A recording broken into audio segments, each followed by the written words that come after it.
এখন সময় দুপুর 3টে আর আমরা এসে পৌঁছালাম আমাদের আজকের স্টে শৃঙ্গেরির যে স্টেটা আমরা চুজ করেছি আজকে এটা হলো হোসামানে ফার্ম ইন। একদম মন্দির থেকে জাস্ট 1.2 কিলোমিটার দূরত্বে।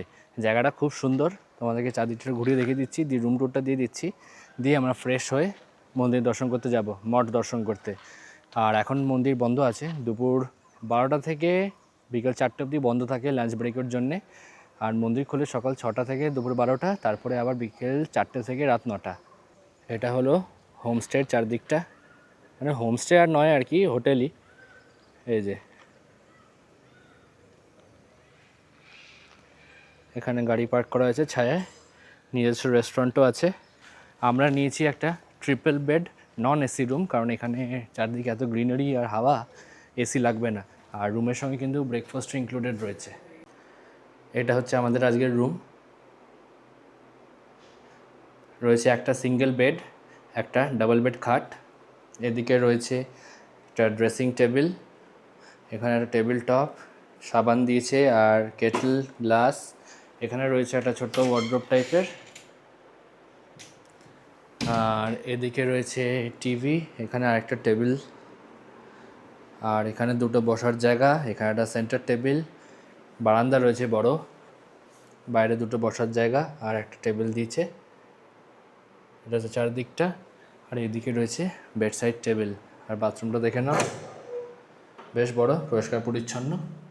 এদিকে রয়েছে একটা ওয়েস্টার্ন কমোড, শাওয়ার রয়েছে, বালতি, মগ সব দিয়েছে, জামা কাপড় ঝোলানোর জায়গা। এদিকে রয়েছে একটা মিরর, এদিকে বেসিন,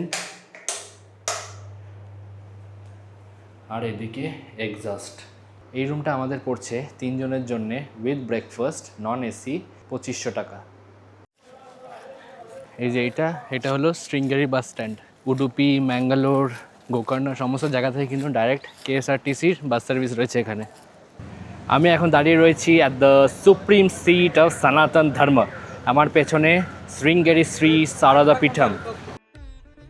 সনাতন ধর্মের চিরন্তন প্রচারের জন্যে জগৎগুরু শ্রী আদি শঙ্করাচার্য ভারতের 4 দিকে 4টে আমনায়া পীঠম প্রতিষ্ঠা করেছিলেন। তার মধ্যে দক্ষিণ ভারতের শৃঙ্গেরি সারদা পীঠম হল সবচেয়ে শক্তিরূপ আর ঐতিহাসিকভাবে গুরুত্বপূর্ণ আধ্যাত্মিক কেন্দ্র।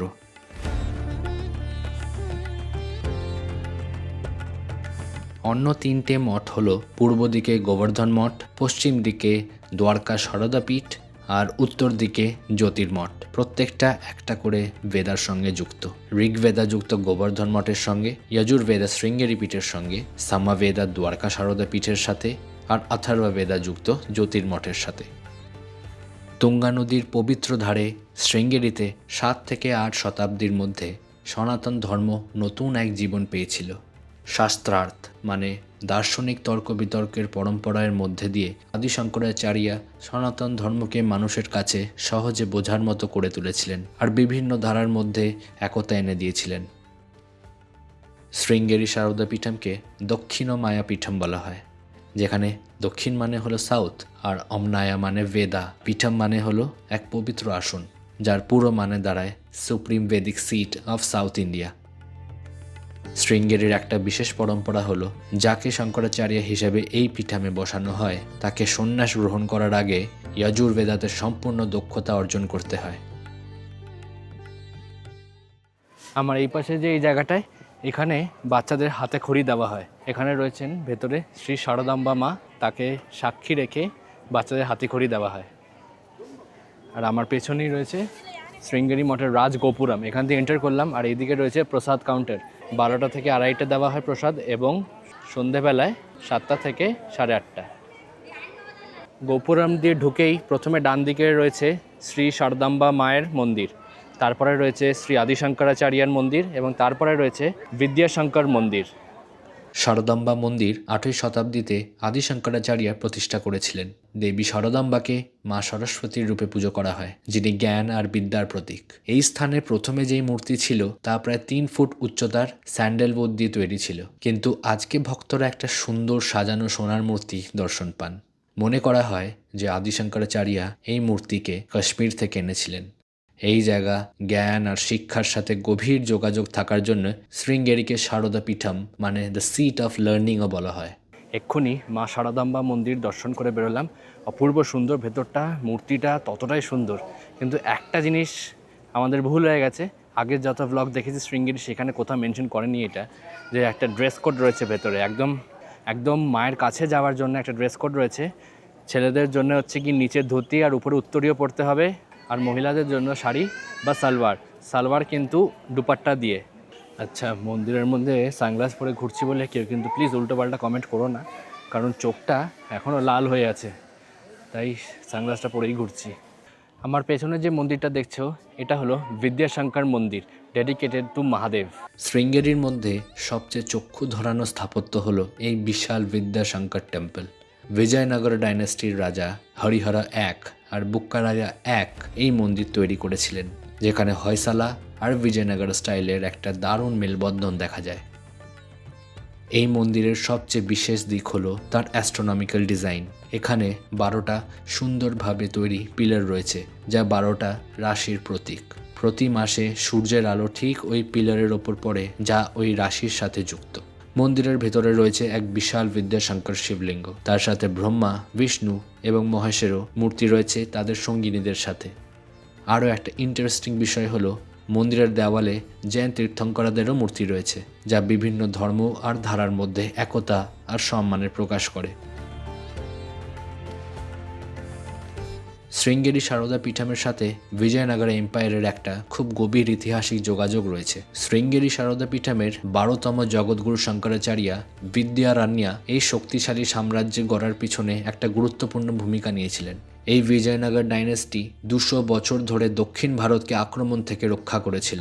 বিজয়নগরের রাজারা শৃঙ্গেরি সারদা পীঠমের শঙ্করাচার্যকে শুধুমাত্র আধ্যাত্মিক গুরু হিসেবে নয়, তাকে ধর্ম আর রাজনৈতিক প্রশাসনের সর্বোচ্চ পরামর্শদাতা হিসাবেও মানতেন।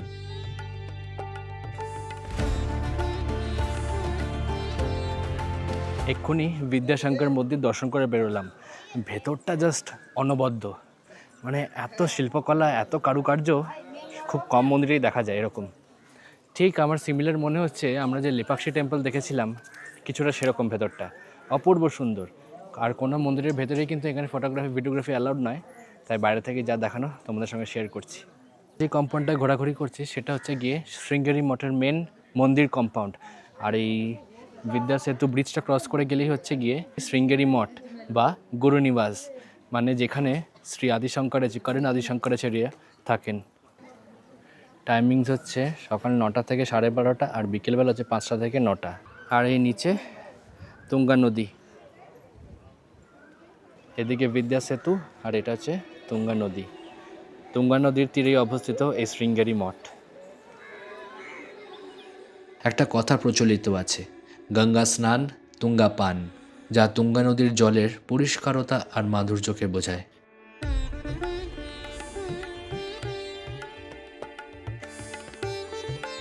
এই নদীতে পাওয়া যায় বড় সাইজের মহশির মাছ, যা একটা এন্ডেঞ্জার স্পিসিস।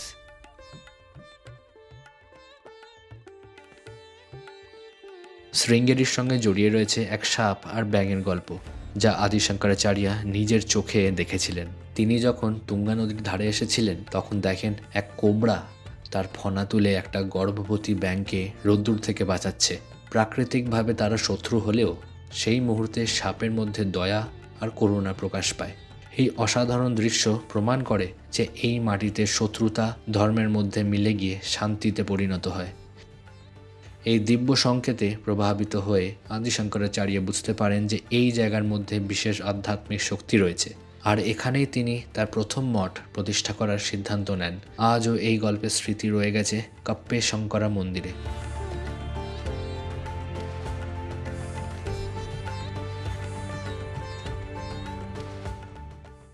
এখন ব্রিজ খুলে গেছে, বিদ্যা সেতু, এখন ক্রস করে যাচ্ছি মঠের দিকে। আর এদিকটা ছিল গোটা মন্দির কমপ্লেক্স। জাস্ট অপূর্ব সুন্দর এই শৃঙ্গেরি টেম্পল কমপ্লেক্স, অ্যামেজিং। জাস্ট ভালো হয়েছে এই জায়গা, মানে সনাতন ধর্মের মোস্ট ইম্পর্ট্যান্ট প্লেস বলা যেতে পারে আমাদের ট্যুরে ইনক্লুড করে। অবশ্যই কিন্তু তোমরা একবার এখানে এসো। আর আমার বাঁদিকে ওইদিকে যে হ্যাঙ্গিং ব্রিজ, চাইলে তোমরা ওখানেও যেতে পারো। ব্রিজটা দোলে তুঙ্গা নদীর উপরে, এখান থেকে জাস্ট 200 মিটার ওদিক দিয়ে মন্দিরের বাইরে দিয়ে ঘুরে। ওই ব্রিজ দিয়ে কিন্তু এখনের লোকালসরাও বাইক নিয়ে এপার ওপার করে। শৃঙ্গেরি সারদা পীঠম শুধু একটা মন্দির নয়, এটা একটা জীবন্ত জ্ঞান আর দর্শনের কেন্দ্র। এখানে একটা অদ্বৈতা রিসার্চ সেন্টারও রয়েছে, যা বেদান্ত দর্শনের চর্চা আর প্রচারের জন্য নিবেদিত। এই মঠ 8ই শতাব্দী থেকে নিরবিচ্ছিন্ন গুরু পরম্পরা রক্ষা করে আসছে। আজও শৃঙ্গেরি ভারতের মধ্যে অন্যতম গুরুত্বপূর্ণ আধ্যাত্মিক শিক্ষা, গ্রন্থ চর্চা আর অদ্বৈত বেদান্ত চর্চার কেন্দ্র।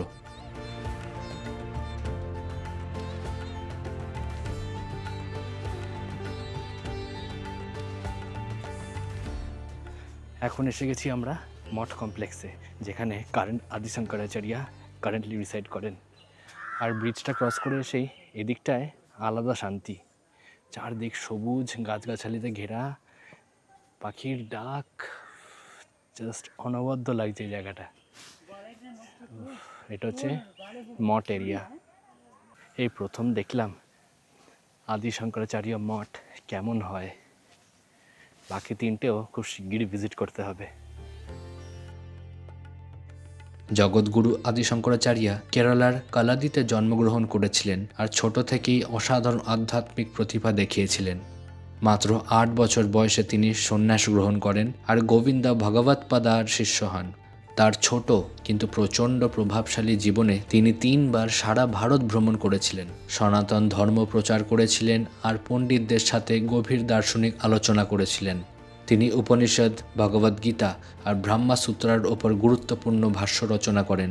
আধ্যাত্মিক পরম্পরাকে চালমান রাখার জন্য তিনি 4 দিকে 4টে অমনায়া পীঠম প্রতিষ্ঠা করেন। তিনি অদ্বৈত বেদান্ত মানে নন ডুয়ালিজম প্রচার করেছিলেন। জীবাত্মা আর পরমাত্মা আলাদা নয়, দুটোই এক। তার এই শিক্ষা দিয়ে তিনি বিভিন্ন ধারার মধ্যে একতা এনেছেন আর সনাতন ধর্মের মধ্যে মিলমিশ আর শান্তি তৈরি করতে সাহায্য করেছেন। মাত্র 32 বছর বয়সে তিনি কেদারনাথের সমাধি লাভ করে দিব্যত্বায় লীন হয়ে যান। চন্দ্রমৌলেশ্বর মন্দিরে রয়েছে পবিত্র স্ফটিক লিঙ্গম, যা মহাদেব নিজে আদি শঙ্করাচার্যকে দান করেছিলেন আর পরবর্তীতে তিনি এটাকে তার প্রথম শিষ্য সুরেশ্বরাচার্যকে প্রদান করেন। এই লিঙ্গ আজও প্রতিদিন শঙ্করাচার্য দ্বারা পুজো করা হয়, যা একটা অবিচ্ছিন্ন আধ্যাত্মিক পরম্পরাকে রক্ষা করে আসছে। ভক্তদের মধ্যে একটা প্রচলিত বিশ্বাস হলো, এখানে সন্ধ্যা পুজো দেখতে না পারলে শৃঙ্গেরি যাত্রা নাকি অসম্পূর্ণ থেকে যায়। পেছনেই ছিল গুরু নিবাস, যেখানে আদি শঙ্করাচার্য বসেন। সেই ভেতরে ঢোকা গেল না, কারণ ড্রেস কোড রয়েছে। বাইরে থেকে দর্শন করে এলাম জায়গাটা। আমাদের গোটা শৃঙ্গেরি মঠ দর্শন ডান। খুব সুন্দর ঘুরলাম ভেতরটা, পূর্ব সুন্দর, মানে সিরিন যাকে বলে, মানে অবিশ্বাস্য। এখানে এসে জায়গাটাকে ফিল করে নিজের চোখে দেখতে হবে একবার। চলে এসো এখানে।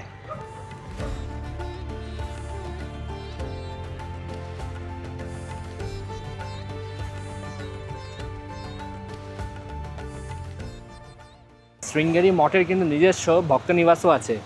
এই যে এখানেই রয়েছে অফিস। তোমরা গিয়ে কিন্তু কথা বলে নিজেদের মতো রুম চুজ করে নিতে পারো। ডিফারেন্ট ভ্যারাইটিস, ডিফারেন্ট রেটসে রয়েছে। এখানে মন্দিরের বাইরে রয়েছে শু কাউন্টার, 5 টাকা করে প্রতি পেয়ার। আমরা এখন এসেছি একটা খুব সুন্দর দোকানে, যেখানে পাওয়া যায় নানান রকম পুজো অর্চনা জিনিস, বই, তারপরে উত্তরীয়, ধুতি, কাঁসা, তামা, পেতল, পুজো দেওয়ার জন্যে, হোমা করার জন্যে সব কিছু যে সামগ্রী এই দোকানে রয়েছে। দেখো পেছনের দোকানটা এইটা, এখানেই হচ্ছে গিয়ে মন্দির আর পেছনেই হচ্ছে দোকানটা। খুব সুন্দর দোকানটা, অনেক কিছু রয়েছে। আমার পেছনে রয়েছে এখানকার লোকাল প্রোডাক্টস বানায় এমন একজনের দোকান। এইদিকেই হচ্ছে গিয়ে টেম্পল আর এইদিকেই হচ্ছে গিয়ে দোকান। কী কী পাওয়া যায় এখানে সব লেখা আছে, একদম পিওর লোকাল। আরও নানান রকম জিনিসপত্র রয়েছে, সব দেখিয়ে দিচ্ছি বাইরে থেকে, ভেতরে ভিডিও করছি না। এখান থেকে আমরা বিভিন্ন ধরনের আচার নিচ্ছি, তারপরে সাবান আর কি বলে ওটা, হিং। দারুণ গন্ধ, আর আচারগুলোরও দারুণ গন্ধ আসছে। তোমরা কিন্তু চাইলে এখান থেকে লোকাল কর্ণাটকা শৃঙ্গেরির জিনিস সংগ্রহ করতে পারো। এখন একদম টেম্পলের কাছেই একটা লোকাল রেস্টুরেন্টে এসেছি। এখানে নিয়ে নিয়েছি ইডলি, সাম্বার বড়া, চাটনি দিয়েছে, সাম্বারটা দিচ্ছে। পুরো কলা পাতায় সুন্দর করে একসঙ্গে মেখে খাও। দারুণ বানিয়েছে ইডলিটা। দেখলে আমি বললাম দোকানটা ঢুকতে, আমি সবার আগে দেখেছি। ও বাইরেটা ক্রিস্পি, ভেতরটা পুরো নরম তুলতুলে, একদম সফট। আর নিয়েছি পুরি, পুরির সঙ্গে দিয়েছে আলুর তরকারি।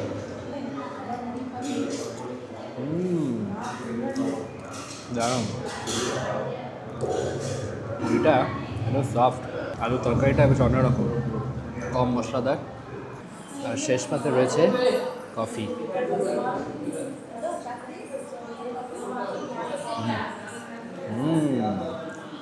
একদম প্রপার ফিল্টার কফি পেয়েছি এতদিনে। দাওয়া ঠাবা, হ্যাঁ দাওয়া ঠাবা খুব ভালো, আস্তে আস্তে দিচ্ছে, অন্য জায়গায় থপ থপ করে ফেলে, গায়ে ঠায় ছিটে যায়। এখানে আরাম করে ভালোবেসে যতবার চেয়েছি ততবার সাম্বার, চাটনি আর আলুর তরকারি দিয়েছে। দারুণ সুন্দর সাউথ ইন্ডিয়ান পেট পুজো হলো। বাস আজকের দিনটা এখানেই শেষ করছি, এবারে ঘরে গিয়ে রেস্ট। দেখা হচ্ছে কালকে সকালে পরের ব্লগে।